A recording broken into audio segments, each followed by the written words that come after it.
Po jednej stronie ocean, z tyłu przepiękne klify, a po drugiej stronie miasto wznoszące się pod górę. Tutaj słońce, tutaj deszcz, a wszędzie sławny, niesławny wiatr. Co to może oznaczać? Tylko jedno, że jestem na Maderze, a właściwie w stolicy Madery, Funchal. Zapraszam na film.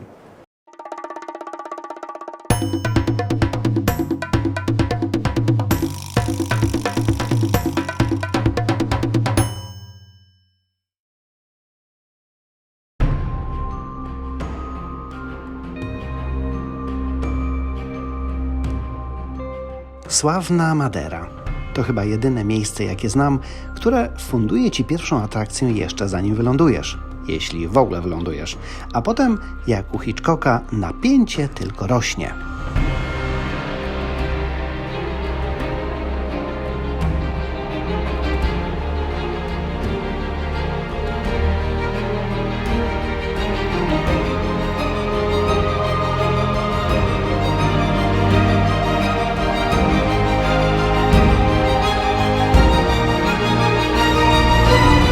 Pamiętajcie, Madera to wiatr.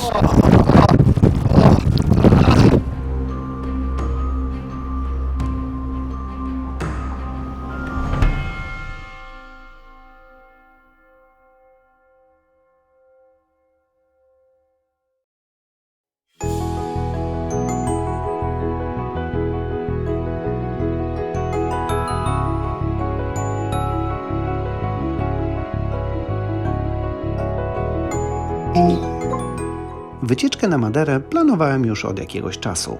No i wreszcie udało się. Co prawda spędziłem tu tylko tydzień, ale atrakcji, widoków, niesamowitych miejsc i przeżyć było tyle, że czekają Was więc aż 2 odcinki. Najpierw zapraszam do stolicy, a w drugiej części zabiorę Was na wycieczkę po wyspie. I powiem jedno, będzie się działo. Funchal to stolica Madery i codziennie przyjeżdżają tutaj tłumy turystów. A dlaczego?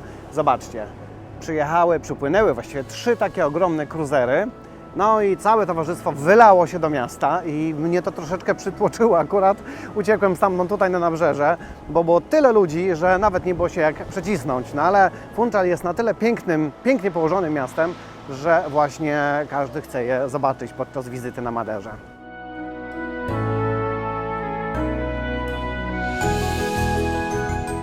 Pierwsze kroki kieruję do XVII-wiecznej twierdzy, czyli Forte de São Tiago, położonej na wschodnim krańcu Starego Miasta. Zbudowano ją, by chronić miasto przed atakami piratów, a jej charakterystyczne żółte mury do dziś dominują nad nabrzeżem. Aktualnie jest to spokojne miejsce ze świetnym widokiem na ocean i zatokę. Można tu pospacerować na kilku poziomach, a wstęp jest bezpłatny. Chciałoby się powiedzieć, że w taką pogodę jak dziś widoki są przepiękne, ale na Maderze nie ma pojęcia takiej pogody jak dziś. Jest raczej taka pogoda jak teraz, bo za 15 minut może być już zupełnie inaczej. Póki co jest słońce.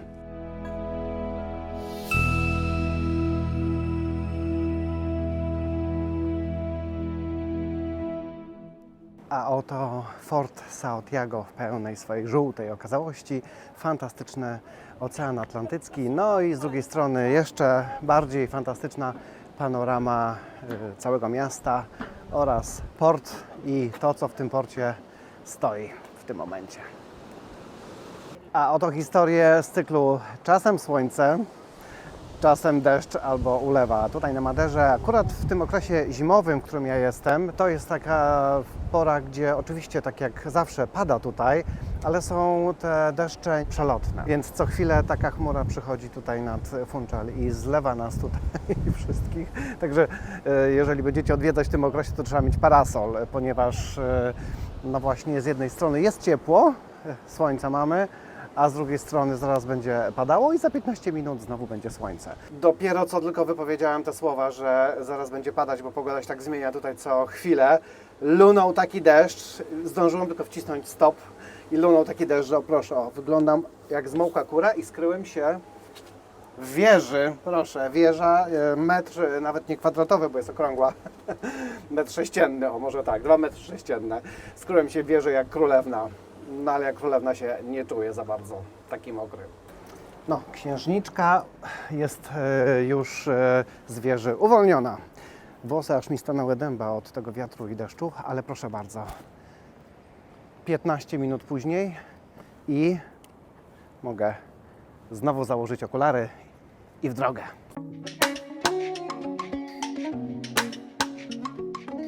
Opuszczam fort i idę powłóczyć się po okolicznych zakamarkach i uliczkach, podglądając spokojny rytm Starego Miasta.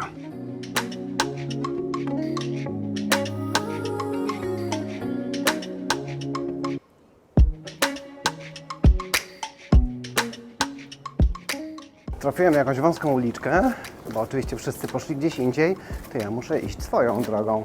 No i zobaczmy, co w tej wąskiej uliczce znajdę i czym ona się zakończy. Jak to często bywa, skrót zakończy się zapewne ładnymi widokami.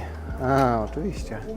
To, co jest z pewnością przepiękne na Maderze, to widoki. Widoki za plecami i widoki oczywiście na morze. I nawet można spotkać pomniczek wręcz kota. Mnie fascynują te balkony, czy jak to się tutaj mówi, miraduro, punkty obserwacyjne, przede wszystkim na ocean.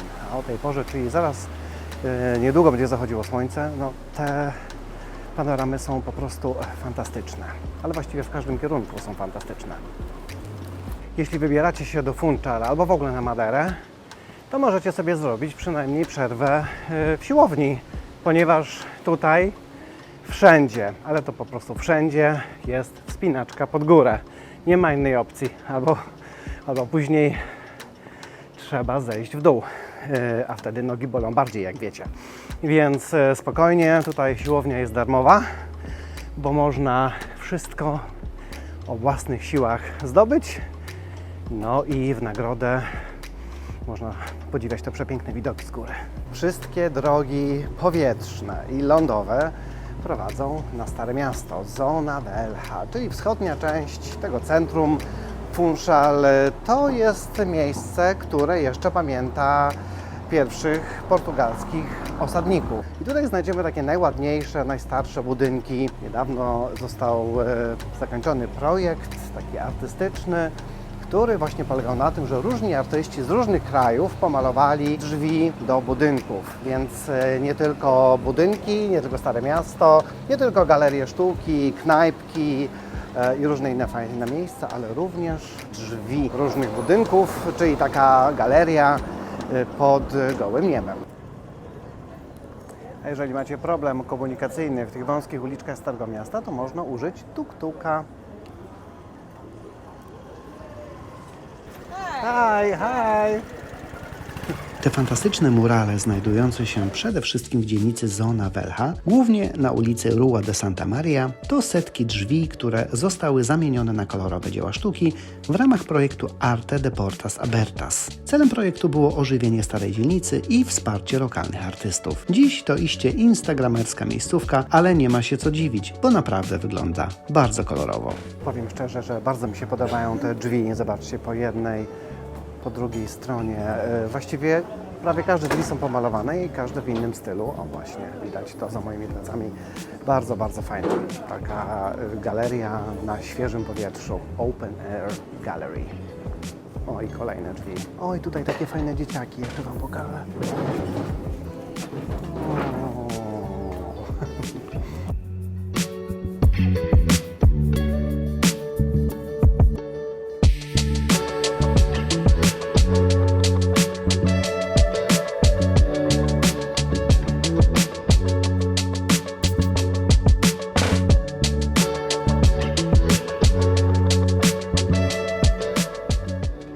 No i znowu stoję gdzieś pod ścianą, pod mini daszkiem, bo jak zwykle co chwilę pada.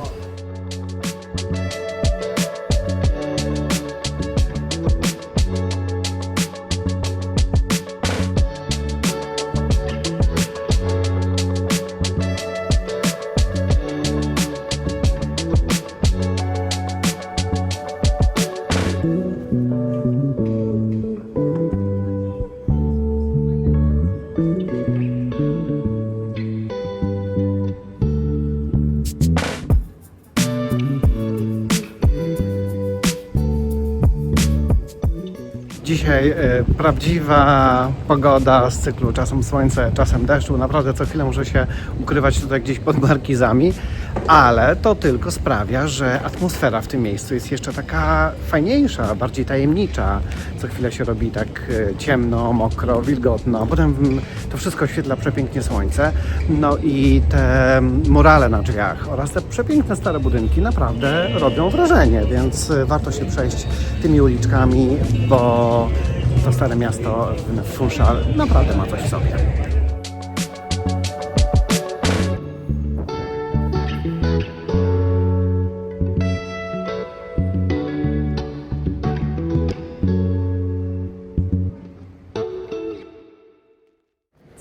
Centrum Funchal to wielki plac, gdzie po jednej stronie mamy te cruisery. Dzisiaj mamy Queen Mary zaparkowaną, zacumowaną, a z tyłu mamy napis Madeira, bardzo popularne miejsce, przy którym robią sobie turyści zdjęcia. A tutaj wzdłuż wybrzeża Avenida do Mar i taki piękny park, po którym można się przejść i tu widzę, turyści z różnych krajów depczą właśnie trawę i roślinność lokalną. No cóż, ja wybieram ścieżkę i korzystam ze słońca, bo tego słońca zawsze nam brakuje. A ja mam taką ciekawą obserwację.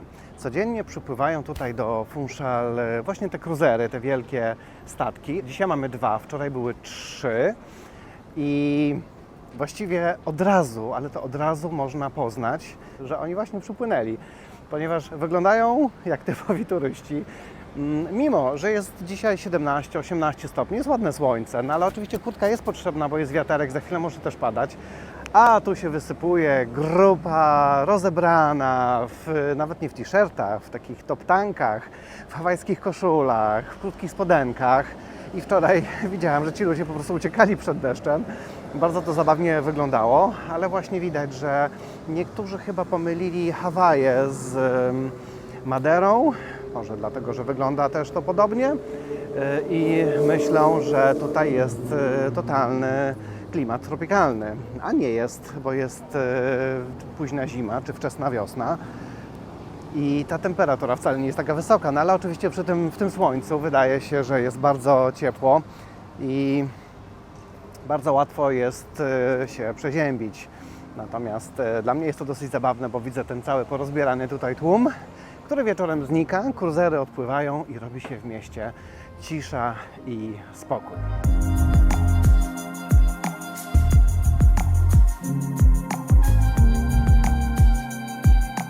Funchal jest bardzo kompaktowym miastem i centrum można spokojnie zwiedzić spacerem. Ulica po ulicy, pomnik po pomniku i parki żyjące swoim niespiesznym rytmem.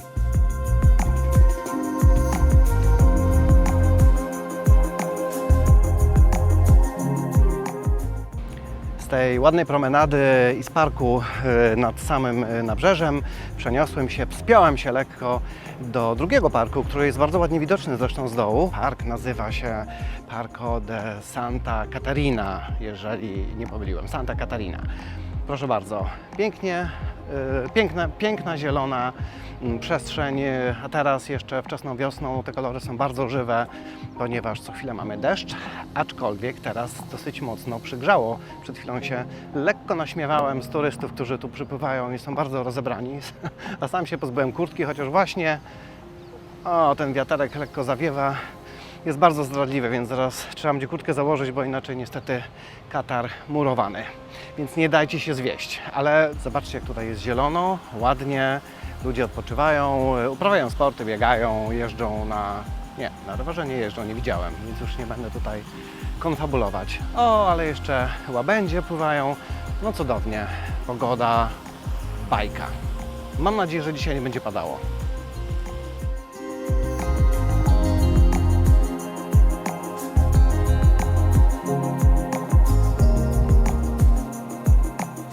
Madeira nazywana jest Wyspą Wiecznej Wiosny, bo przez cały rok panuje tu łagodny, stabilny klimat, bez upałów i bez zimy. Dzięki wilgotnym pasatom i górskiemu ukształtowaniu roślinność nie wysycha latem, a wiele gatunków kwiatów i drzew kwitnie tu w różnych porach roku, więc wyspa zawsze wygląda świeżo i kolorowo.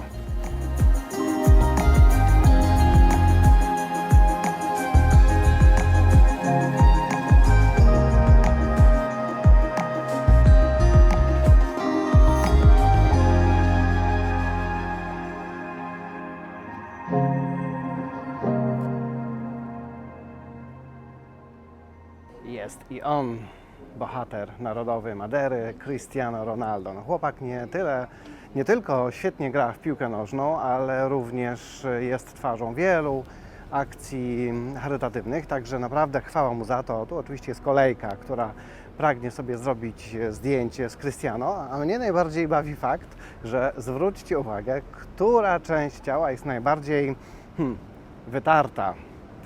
Może dlatego, że nie da się sięgnąć wyżej. Cristiano Ronaldo ma swój pomnik, ma swój hotel i całe, chyba nawet muzeum, proszę bardzo, Muzeum Cristiano Ronaldo. To jest bohater narodowy, czczony tutaj na Madeirze przez każdego.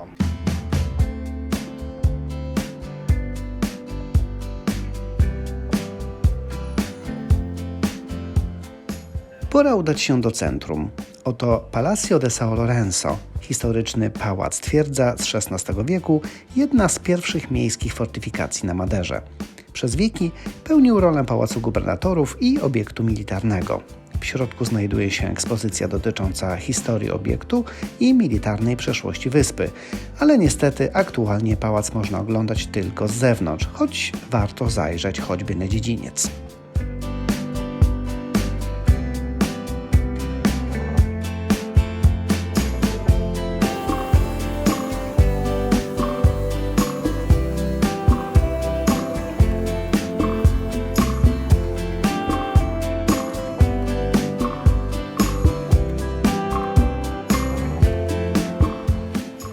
W centrum miasta mamy bardzo ładną taką promenadę, deptak właściwie, oraz park miejski, super zadbany. Właśnie widziałem, że jeszcze tutaj układano nawierzchnię w audytorium, czyli pewnie będą odbywały się jakieś koncerty, nawet nie jakieś, tylko niedługo zaczyna się tutaj karnawał i widzę, że już tutaj przyozdabiają drzewa lampkami różnymi, więc pewnie wieczorem to zostanie wszystko rozświetlone i będzie naprawdę fantastycznie wyglądało. A ta promenada, ten deptak, to jest właśnie tutaj od fontanny aż w drugą stronę do katedry. I to jest bardzo ładnie utrzymane, czyste, z mnóstwem różnych knajpek, gdzie można sobie przysiąść i odpocząć. I sklepy, to jest jeszcze fort. Generalnie robi to bardzo fajne, pozytywne i takie relaksujące wrażenie, więc na pewno warto się przejść. I tym oto pięknym pasażem dochodzimy do samej katedry.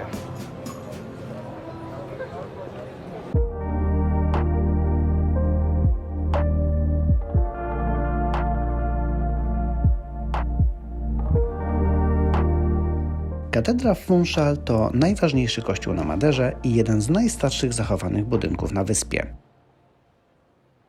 Powstała pod koniec XV wieku i jest to rzadki przykład późnogotyckiej architektury portugalskiej poza kontynentem. W środku szczególnie słynny jest drewniany sufit z rzeźbionymi elementami w stylu manuelińskim. Jest to późnogotycki styl portugalski z początku XVI wieku, a charakteryzują go motywy morskie, liny, węzły, fale, elementy nawiązujące do odkryć geograficznych oraz rzeźbione detale w drewnie i kamieniu. 3 nawy tworzą przestronne, jasne wnętrze, które robi o wiele większe wrażenie niż skromna fasada z zewnątrz. W katedrze są też bogato zdobione ołtarze, posągi i mozaiki w stylu azulejos.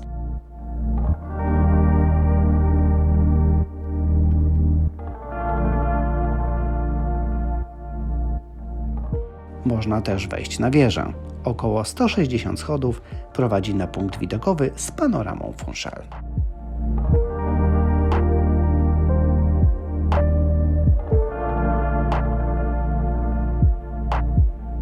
A oto największy i najbardziej reprezentacyjny plac Funchal, Praça do Municipio.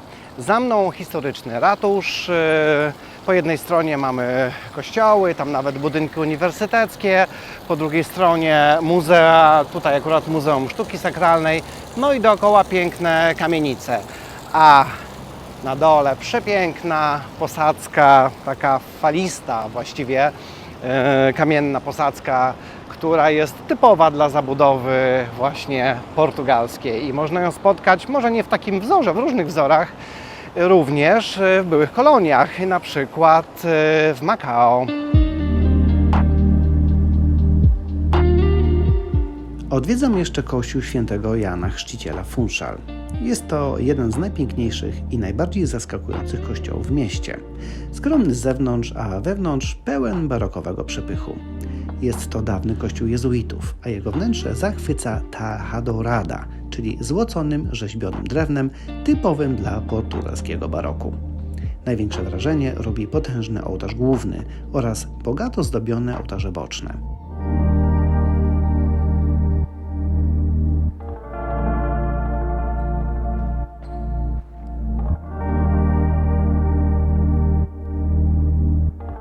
Na sklepieniu znajduje się iluzjonistycznie namalowana kopuła, charakterystyczny zabieg jezuicki.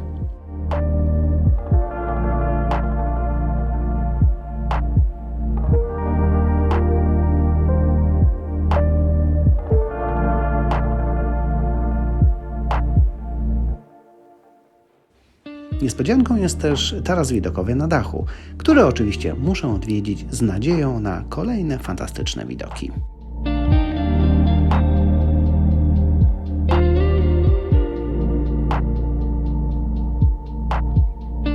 W takich miejscach naprawdę odpoczywa głowa i ciało, ale wróćmy na ziemię i do ludzi.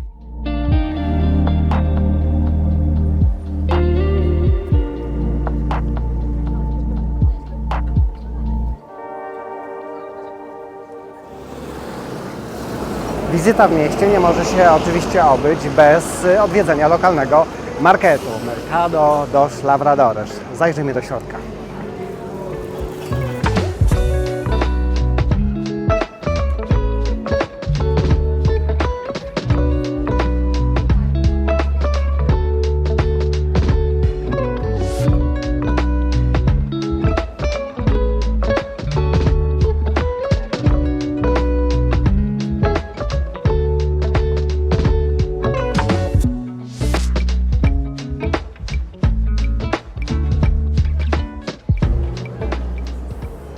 Madera to owoce i warzywa, ale też owoce morza.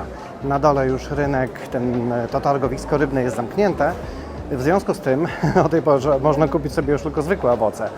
A na Maderze bardzo popularne są banany. Takie mniejsze, zielone, ale nie znaczy to, że nie są słodkie. To są specjalne banany z Madery, bardzo tutaj popularne. Na tym targowisku również kupicie dużo innych wyrobów lokalnych, zwłaszcza napitki, czyli ponche, sławny taki koktajl z Madery oraz wino z Madery, które jest wzmacniane brandy, także trzeba uważać, bo szybko wchodzi do głowy. Dodatkowo kupicie tutaj, jak widać, różne pamiątki i sprawdziłem, że nawet ceny tutaj na tym targowisku są niższe niż w mieście, więc zachęcam. A zresztą bardzo ładne miejsce, muszę przyznać. Na pewno tutaj rano jest o wiele większy ruch, teraz już jest popołudnie, więcej jest turystów niż lokalesów, no ale mimo wszystko uważam, że miejsce fajne, żeby je zobaczyć. Targowisko zawsze jest fajne, żeby je zobaczyć.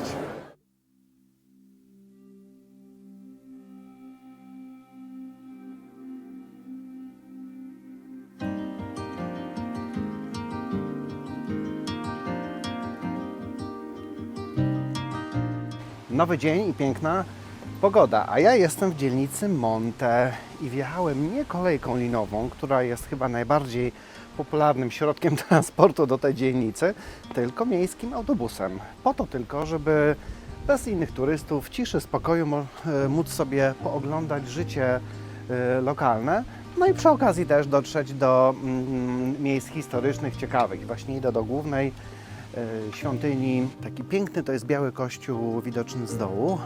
Pogoda przepiękna, widoki po prostu bajeczne. Fajny dzień, bardzo mi się ten dzień już podoba rano, od rana, od samego początku.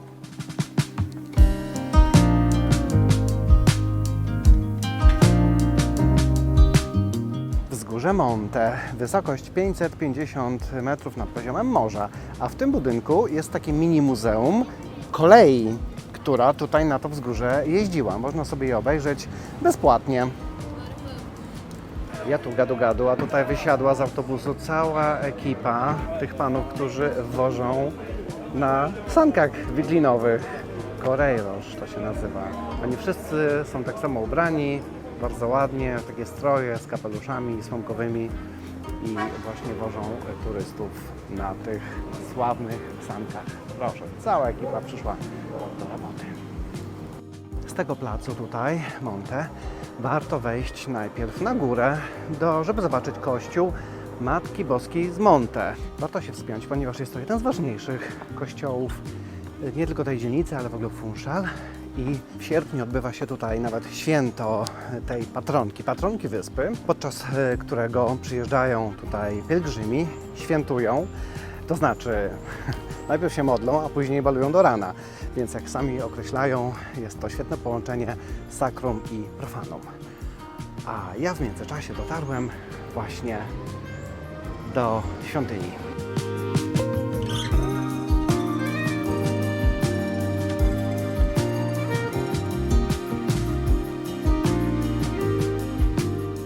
Przy okazji zwiedzania kościoła warto wspiąć się na wieżę, a właściwie to jest taka platforma pomiędzy dwiema wieżami, ponieważ z tego miejsca roztacza się naprawdę zapierający dech w piersiach widok na całe miasto.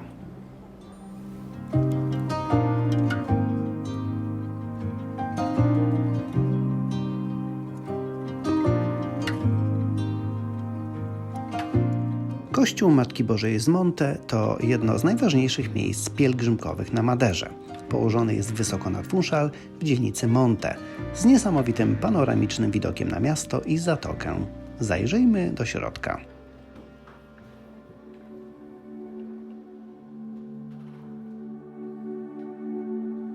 To najważniejsze sanktuarium maryjne na wyspie, związane z kultem Matki Bożej z Monte. W środku króluje portugalski barok ze złoconymi zdobieniami, ołtarzem i żyrandolami.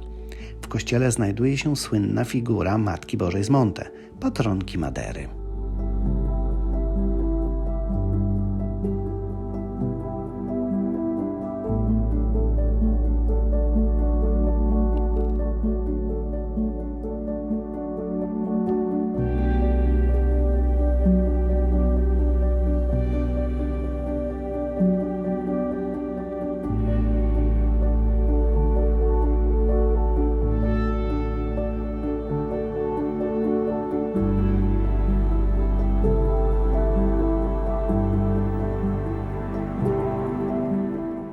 Kościół, który nazywa się Nossa Senhora do Monte, naprawdę warto odwiedzić nie tylko dla widoków, ale też jest piękny w środku i ma bogatą historię. A praktycznie spod kościoła, tutaj na dole, możecie sobie zamówić sanie i z dwoma panami, którzy będą Was pchać, zjechać, spory kawałek w dół. I powiem szczerze, to się cieszy całkiem sporym zainteresowaniem, bo widzę, że tam jest kolejka. Może dlatego, że akurat grupa przyjechała, ale jest kolejka i na bieżąco te sanie odjeżdżają. Wygląda to naprawdę bardzo, bardzo fajnie, bardzo ciekawie.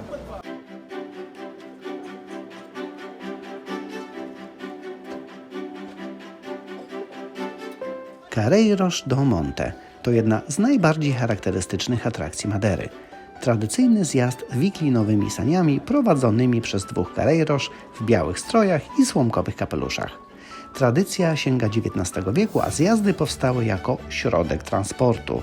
Mieszkańcy Monte potrzebowali szybkiego sposobu, by dostać się do Funchal, a strome, kręte drogi nie sprzyjały wozom konnym.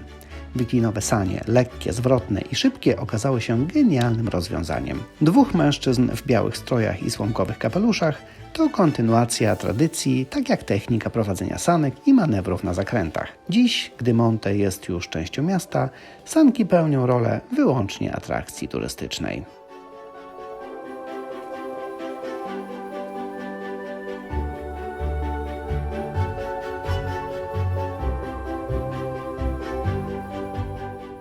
Przyjemność ślizgania się na dół takimi właśnie saniami kosztuje 27,50 euro. Od jednej osoby 35 euro, za dwie osoby i za trzy 52,50. I powiem Wam jedno, kolejka jest na godzinę czekania. Przyjechała nowa dostawa sanek i nowe chłopaki. Warto tutaj dodać, że kolejna dostawa jedzie. Warto tutaj dodać, że oni są wszyscy ubrani w tradycyjne stroje, takie białe, uniformy, kapelusze z napisem Madera zresztą i takie skórzane, ciężkie buty, pewnie żeby dobrze się odpychać i dobrze hamować pewnie na samym dole. Także atrakcja bardzo fajna, bardzo oryginalna, na pewno cieszę się powodzeniem. Ja jednak użyję swoich własnych nóg do zejścia na dół, albowiem, tak jak mówiłem wcześniej, siłownia w tym mieście jest za darmo.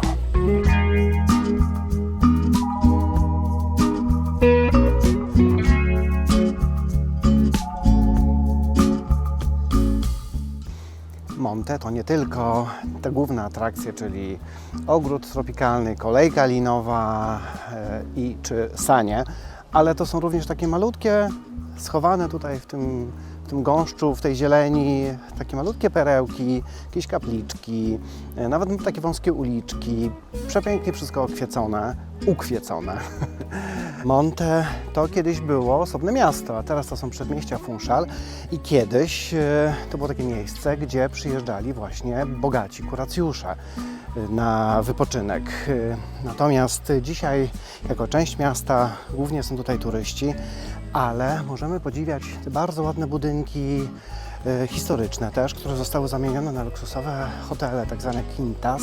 Sceneria jest generalnie zachwycająca i widoki na miasto przepiękne po prostu, więc sam bym się tutaj zatrzymał, ale jednak dla mnie lepiej być w centrum niż codziennie zjeżdżać na dół i wjeżdżać tutaj pod górę.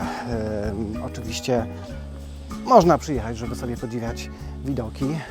I generalnie jak się wjedzie na górę, to powiem szczerze, to się nie chce wracać, bo teraz jeszcze o zachodzie słońca po prostu no to ogromny urok.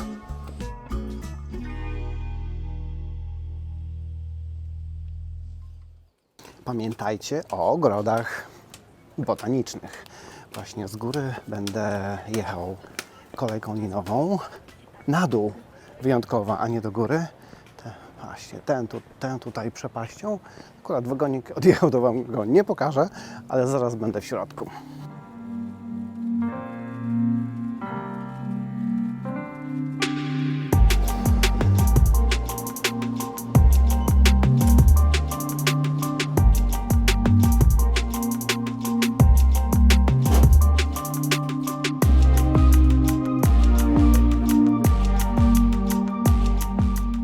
Tym razem jadę nie w górę, tylko z tej stacji w dół. I może to był właśnie dobry pomysł, żeby najpierw pojechać na tą główną górę i potem zjechać, że tak powiem, piętro niżej do ogrodu botanicznego, ponieważ teraz w ogóle nie ma ludzi tutaj. Nie ma żadnych kolejek, kabina właściwie do własnego użytku. Można sobie w spokoju porobić zdjęcia, pofilmować, no i przede wszystkim podziwiać widoki.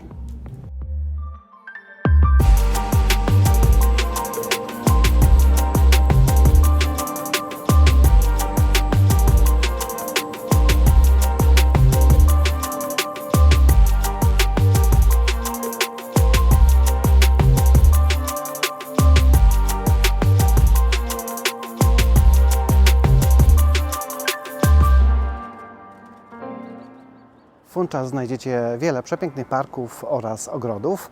Jednym z nich jest park tropikalny, a ja wybrałem ogród botaniczny. No, chyba ogród jest bardziej popularny i znany, zwłaszcza z tego tutaj tarasu z pięknymi kwiatami. Nie wiem, powiem szczerze, nie wiem, czy teraz będzie to zaaranżowane tak, jak znamy to z pocztówek, no ale sprawdzę. Natomiast ogród botaniczny no jest zawieszony na skalę, więc nie tyle, że sam ogród jest piękny, to też i widoki są piękne.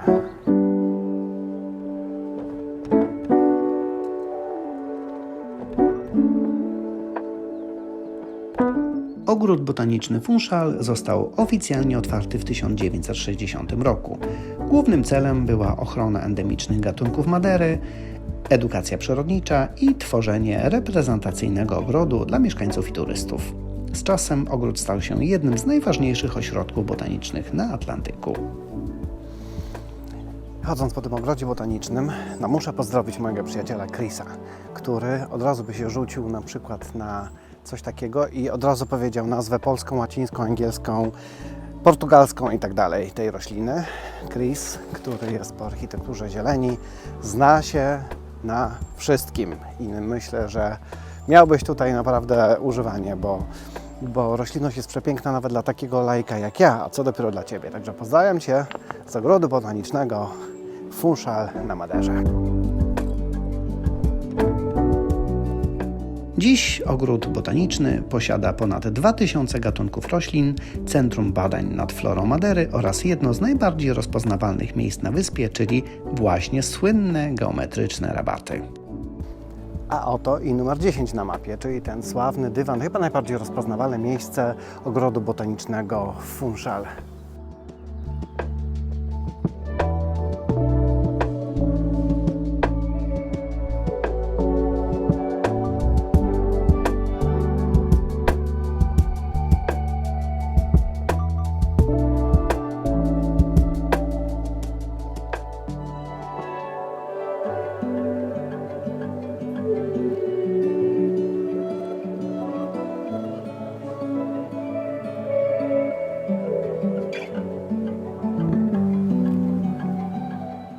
Dzisiaj kompozycja, jak widać, dwukolorowa, pewnie taki sezon, no ale trzeci kolor jeszcze jest tam z boku.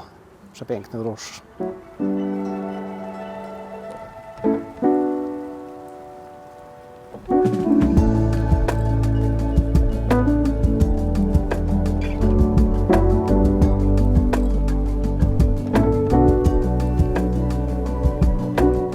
Zielona Madera, kraina wiecznej wiosny to hasła z folderów reklamowych, ale spójrzcie sami, czy nie jest tak naprawdę? Zanim wyruszycie w głąb wyspy, odwiedźcie jej stolicę, Funchal, bo naprawdę warto. I to taka Madera w pigułce i przedsmak tego, co czeka Was później. A później, tak jak mówiłem na początku, napięcie tylko rośnie. Dzięki, że byliście ze mną do końca i do zobaczenia w następnym odcinku, gdzie pokażę Wam najciekawsze miejsca na wyspie, która po prostu mnie zaczarowała.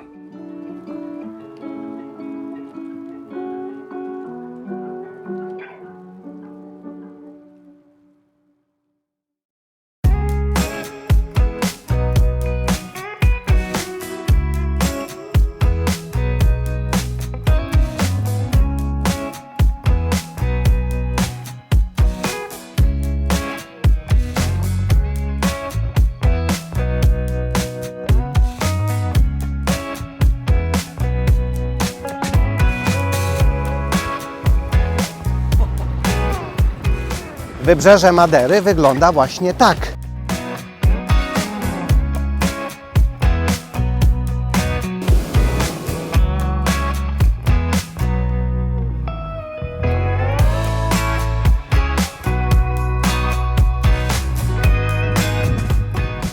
Góry na Maderze wyglądają tak. Wczoraj t-shirt, a dzisiaj kurtka zimowa. Pamiętajcie, Madera to wiatr.